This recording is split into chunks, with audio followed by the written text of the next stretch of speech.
The thermometer broke, not because it was faulty, not because it was cheap, because the temperature dropped so far below what any instrument was designed to measure that the alcohol inside it simply froze solid.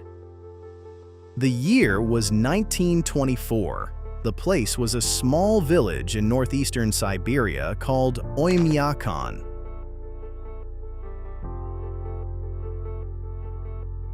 And the temperature that morning, the temperature that killed the thermometer, was negative 71 degrees Celsius.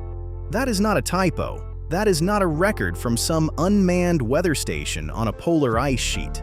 That is the coldest temperature ever recorded in a permanently inhabited place on Earth, a place where people live, where children walk to school, where a woman named Natasha still grows tomatoes, inside, under artificial light, in the depths of a winter that never really ends. And here is the thing that will stay with you long after this video is over. The people of Oymyakon don't consider themselves survivors. They consider themselves home.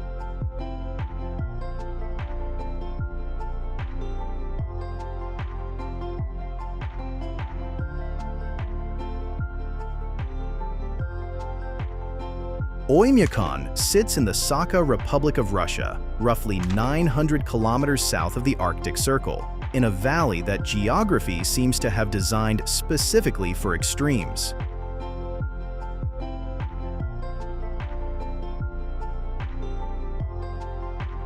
Cold air flows down from the surrounding mountains and pools in the basin like water in a bowl.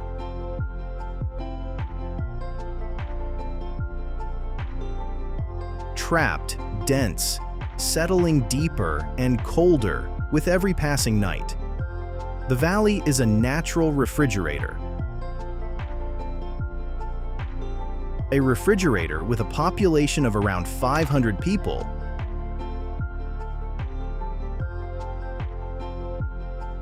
who have decided that this specific bowl of frozen air is where they belong.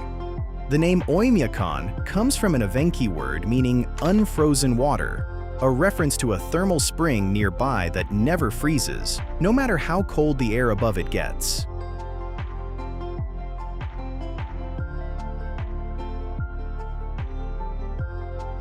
There is something almost cruel about that detail. The water moves too fast to freeze. The people are too stubborn to leave, and somehow both of those things feel like the same statement. Quick pause. I recently started this channel to take you to the world's most extraordinary and hidden places.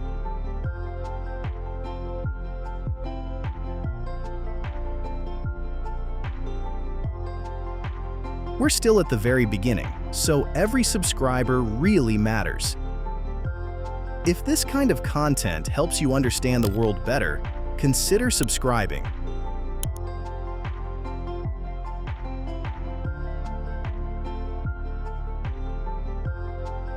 It helps me keep exploring and bring you even more breathtaking destinations and make even better videos.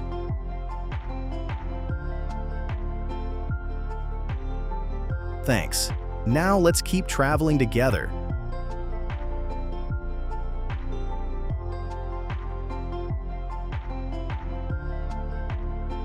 To understand what negative 71 degrees actually feels like, you need to understand that your frame of reference is probably useless here. You know cold. Maybe you've stood on a winter street at -10 and thought, this is brutal. Maybe you've skied in -20 and felt your face go numb in under a minute. Take that feeling, that specific, penetrating, bone-deep cold, and understand that the people of Oymyakon experience that temperature as a mild autumn day. -20 in Oymyakon is the kind of weather where local children still go to school. School is only canceled when it drops below -52. At -40, your breath doesn't just mist, it crackles. The moisture in the air around your mouth crystallizes instantly and falls to the ground in a faint, barely audible whisper. The Sakha people have a name for it: the whisper of the stars. At -50, exposed skin begins to freeze in under 2 minutes. Metal sticks to skin. Rubber shatters like glass. Diesel fuel gels in engines unless they are left running 24 hours a day, 7 days a week for the entire winter. Parking your car means potentially losing your car. Every vehicle in Oymyakon that matters is never fully turned off from October to April.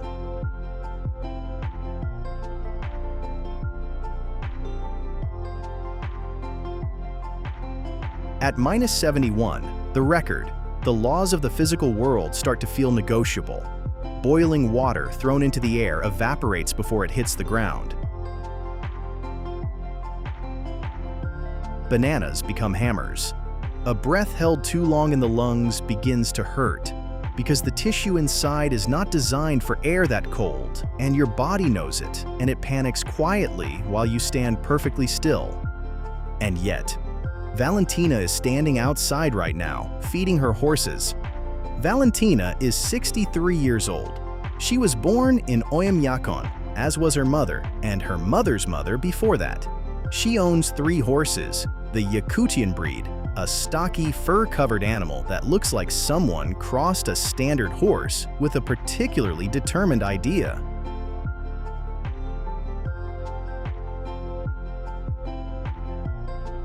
Yakutian horses don't need stables.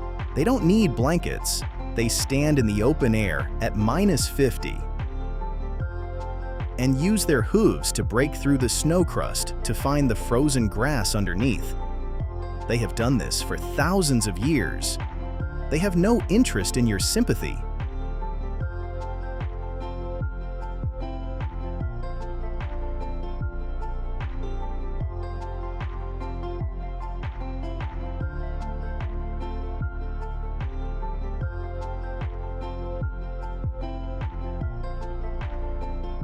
Valentina is the same. She moves through the cold, not with the braced, hunched posture of someone enduring something, but with the easy, deliberate efficiency of someone doing a task they have done 10,000 times. She wears layers that have been refined over generations. Reindeer fur closest to the skin, because reindeer fur is the only natural material on Earth that is hollow at the fiber level, trapping air in microscopic columns that hold heat the way a thermos holds coffee. Over that, more fur. Over that, more still. The cold is real, and she knows it exactly, and her knowledge of it is so precise that it is indistinguishable from comfort. She has never been to Moscow. She went to the regional city of Yakutsk once, in her 30s, for a medical appointment, and she found it loud and disorienting and deeply unpleasant. She came back on the first available transport and has not left since. When asked what she misses about other places, she is quiet for a moment. Then she says, "Nothing. That is not sadness. That is not denial. That is a woman who knows exactly where the edges of her world are, and who has looked past them and decided with full information that this side is better." But here is what makes that answer complicated. And this is the part the brochures about Oymyakon never mention. Oymyakon is not simply surviving. It is changing.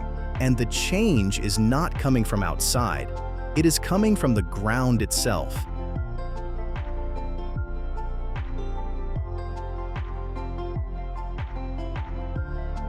The permafrost beneath Oymyakon is thawing. Permafrost is soil that has been frozen continuously for thousands of years, in some places in Siberia for hundreds of thousands of years, and it underlies roughly 65% of Russia's landmass. It is the literal foundation of every building, every road, every structure in Oymyakon, and it is moving. Not fast, not visibly fast, but fast enough that buildings are tilting. Roads are buckling in patterns that look from above like something underneath the earth is breathing. The school has developed cracks in its foundation that are filled and refilled every year. Houses that have stood for 60 years are beginning to list at angles their builders never intended. The people of Oymyakon have survived -71 degrees. They survived Soviet-era collectivization that disrupted their traditional way of life. They survived the economic collapse of the 1990s that stripped the region of state support almost overnight. They survived all of it by adapting, by knowing their environment with the intimacy of people whose ancestors paid in lives for that knowledge. But you cannot adapt to a thawing ground the way you can adapt to cold. Cold has rules. Cold is consistent, predictable in its extremity. A thawing permafrost is something else. It is the environment becoming unreliable, and for a people whose entire survival technology is built on the assumption that the ground stays frozen, unreliability is a different kind of threat entirely. Quick pause.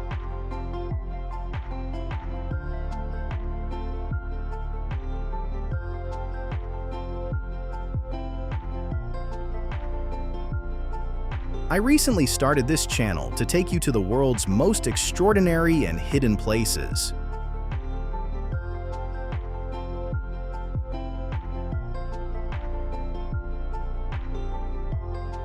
We're still at the very beginning, so every subscriber really matters.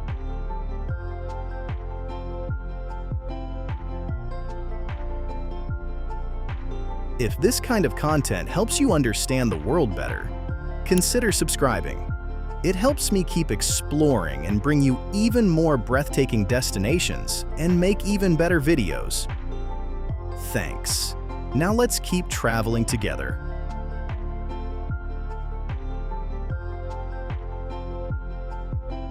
There is a young man in Oymyakon named Alexei.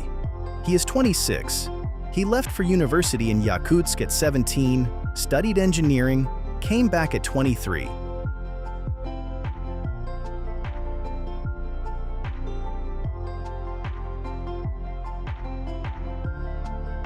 His friends from university think he is either deeply admirable or mildly insane, and they are not entirely sure which.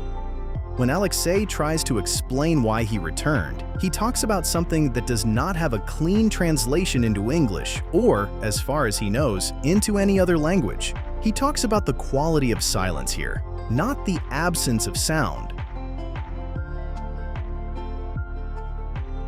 Though there is that, profoundly, but a specific quality of silence that exists only when the temperature drops below a certain point and the air becomes so dense and still that sound itself seems reluctant to travel through it. A silence so complete that you can hear your own blood moving. A silence that does not feel like emptiness, but like fullness, like the world has stopped performing and is simply, finally, being.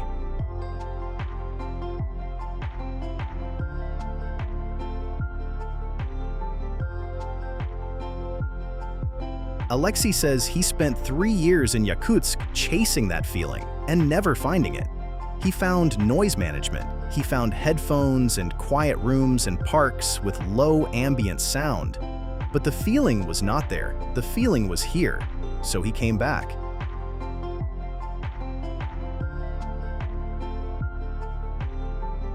He is working on engineering solutions for the permafrost problem. He does not know if the solutions will work. He knows that Oymyakon may not look the same in 50 years, may not be livable in the same way, may face challenges that no amount of reindeer fur and running engines can solve. He knows all of that clearly without flinching, and he is here anyway. Someone has to try, he says.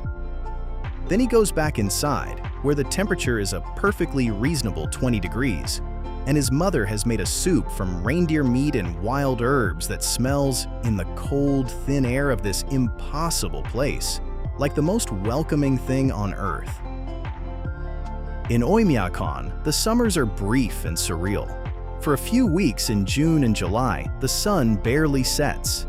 18, 19, 20 hours of daylight flood the valley, and the temperature climbs into the 20s. And wildflowers appear in the meadows with a speed and intensity that seems almost hallucinatory after the long dark. Mosquitoes emerge in clouds so dense they can darken the sky.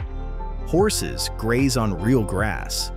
Children swim in the river fed by the thermal spring that never freezes. And then it ends.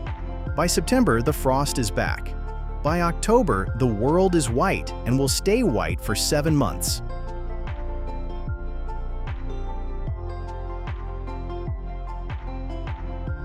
By November, you need to be completely prepared because the window for preparation has closed, and whatever you didn't do, and the cold is not interested in your excuses.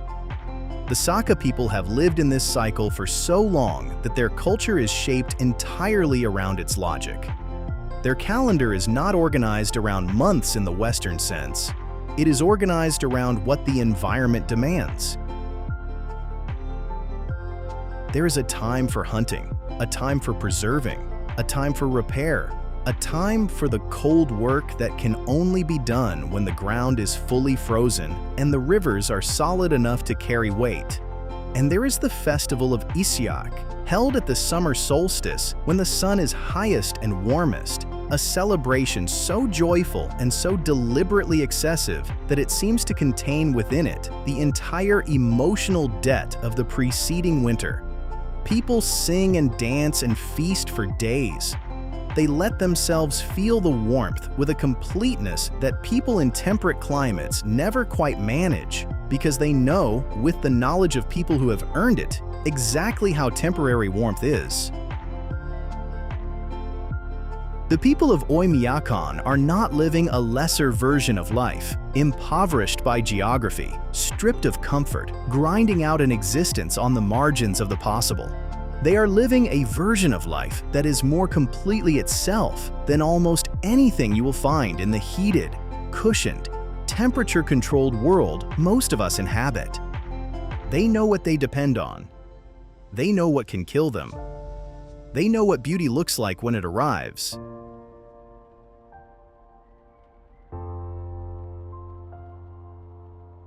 Because they have spent 7 months in its absence. They know the taste of food that was necessary, not optional. They know the sound of silence that is not manufactured, not purchased, not streamed.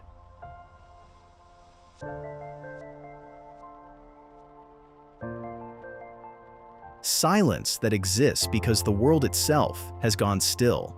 -71 degrees. The thermometer broke, but the people didn't. And in that specific, stubborn, astonishing fact, in the image of Valentina feeding her horses in the dark, and Alexei bent over engineering drawings in a house built on shifting ground, and a little girl walking to school at -48, because the threshold hasn't quite been reached yet. In all of that, there is something that the rest of the world, warm and comfortable and endlessly distracted, might do well to sit with for a while. The coldest place on Earth that people call home is not a monument to human suffering. It is a monument to human certainty. The certainty that where you are is exactly where you are supposed to be, no matter what the thermometer says, even when the thermometer breaks.